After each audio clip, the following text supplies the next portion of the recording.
dans cette basilique Notre-Dame de la Paix. Nous fêtons donc aujourd'hui avec toute l'Église Saint Philippe et Saint Jacques. Pas seulement l'un ou l'autre, ce n'est pas non plus la fête de Saint Jean et Saint Jacques. Non, nous fêtons Philippe et Jacques, deux apôtres de Jésus, non pas frères selon la chair et le sang, mais deux hommes devenus frères par l'appel du Seigneur et la consécration reçue de lui. L'Église souvent fait ainsi des frères, non pas de chair et de sang, mais d'eau et d'esprit. Pensons au 29 juin, solennité des saints Pierre et Paul, au 28 octobre, fête des saints Simon et Jude. Saint Jean-Paul II écrivait en effet dans Redemptoris Missio « La mission crée des liens plus forts que le sang ».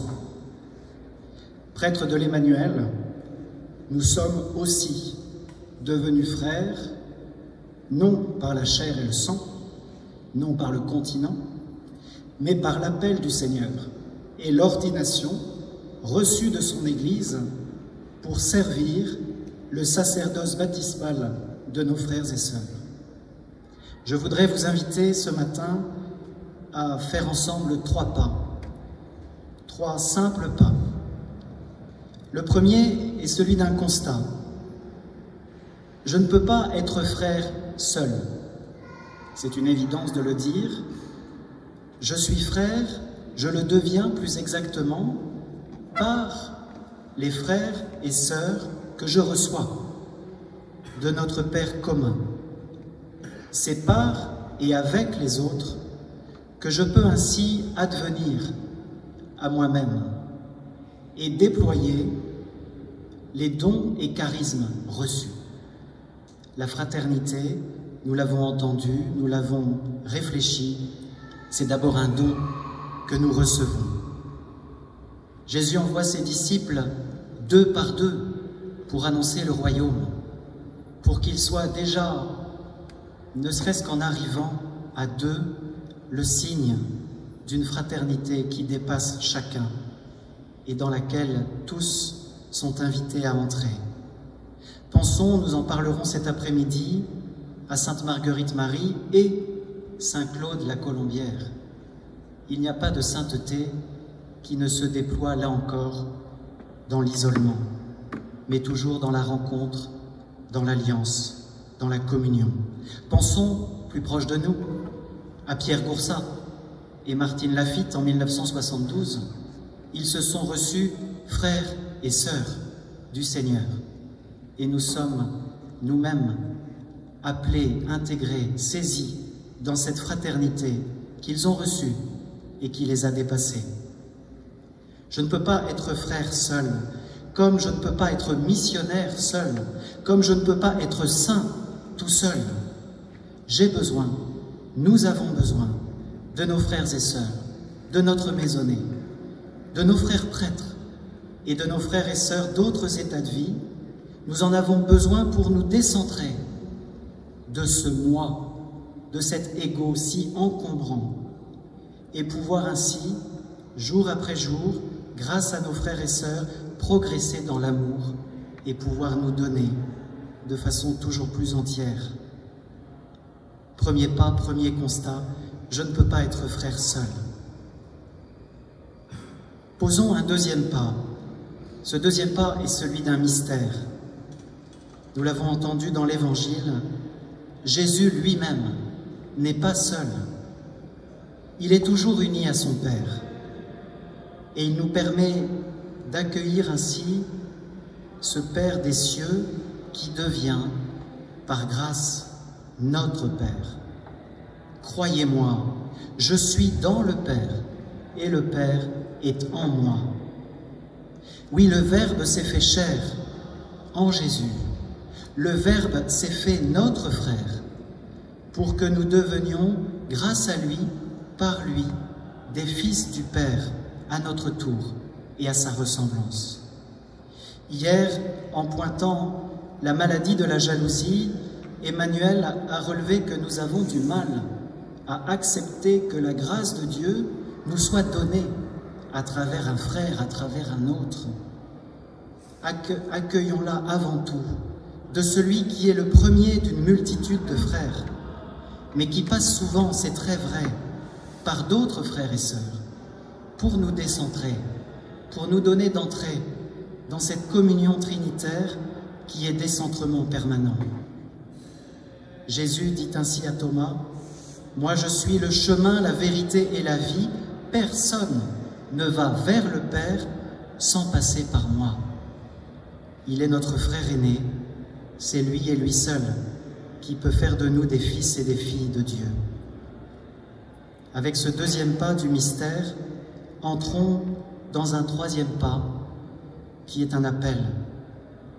Jésus fait de nous ses frères pour que nous devenions véritablement des frères les uns des autres, aimant jusqu'au bout, comme Jésus au soir du jeudi saint, ayant aimé les siens, les aima jusqu'au bout, jusqu'à déposer non seulement son vêtement, mais jusqu'à déposer son corps et sa vie sur la croix. Nous l'avons entendu de notre sœur Sophie hier, la fraternité est un processus, c'est un chemin, et ce chemin, c'est Jésus. Monseigneur Ambroise nous le disait au début de notre session, il y a une progression dans l'évangile de Jean, où nous passons du statut de serviteur au statut d'ami, en Jean 15, puis à la vocation de frère, en Jean 20. C'est bien un processus, c'est bien un chemin qui passe par le mystère pascal. Remarquons que Jésus ne peut nous appeler ses frères qu'après nous avoir aimés jusqu'au bout de notre humanité, jusque dans l'épreuve et la souffrance de la passion, jusque dans la mort elle-même. Cette appellation de frère par Jésus ressuscité, ce n'est pas une récompense qu'il nous accorde au terme de l'Évangile parce que c'est bientôt la fin et qu'il faut un happy end. Non, il nous appelle frère parce que lui est allé dans sa passion au bout de la fraternité. Et alors, il peut nous appeler frère parce qu'il a été notre frère jusque dans la passion, jusque dans la mort elle-même. Et c'est là qu'il nous rejoint, dans nos drames, dans nos tragédies, dans nos larmes. La fraternité qui coûte n'est pas une option. C'est la condition pour aller vers le Père, nous aussi, avec Jésus, grâce à Jésus, notre frère aîné. Il n'y a pas de plus grand amour que de donner sa vie pour ses frères. Non pas ses frères de chair et de sang, ça c'est humain, c'est naturel. Il n'y a pas de plus grand amour que de donner sa vie pour ses frères et sœurs d'eau et d'esprit, ses frères et sœurs de charité. Hier, je demandais à l'un de nos frères séminaristes ce qu'il retenait de la session. Il m'a dit « Je retiens cette question, jusqu'où je suis prêt à me sacrifier pour la fraternité ?»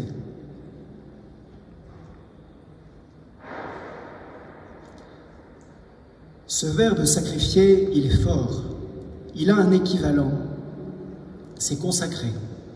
Ce qui est sacrifié est fait, est rendu sacré, saint. C'est le même sens que celui de la consécration. Il se trouve que nous sommes, ou en voie de l'être, consacrés dans la fraternité de Jésus, dans la fraternité de Jésus. Jésus nous accueille et nous prend dans sa fraternité, dans sa façon d'être frère. Et il nous apprend à le devenir. Il nous donne la grâce pour le vivre. Oui, la communauté, l'Église tout entière, sont portées par le dévouement, par le sacrifice, par la consécration, souvent cachée de beaucoup. Pensons à nos frères et sœurs de la Croix glorieuse, qui portent la fraternité de Jésus, la communauté de l'Emmanuel, qui portent à leur mesure l'Église par leurs prières et leurs offrandes, comme ces colonnes portent la coupole, comme les apôtres, colonnes de l'Église, portent l'Église. Nous avons entendu hier de Monseigneur José, la communauté en Afrique est appelée à poser des actes prophétiques, à commencer par la communion fraternelle entre tous les prêtres, en dépit des situations politiques compliquées. Et nous venons de l'entendre, elles le sont. Seigneur Jésus, toi qui par ta mort et ta résurrection es devenu notre frère, fais de nous, nous t'en prions, dans cette démarche jubilaire, fais de nous des frères et des sœurs selon ton cœur, comme l'ont été Philippe et Jacques. Donne-nous un cœur semblable au tien, aimant de l'amour brûlant de ton cœur, pour que le feu de la charité, pour que le feu de la fraternité que tu es venu allumer sur la terre se propage et embrase le monde entier. Amen.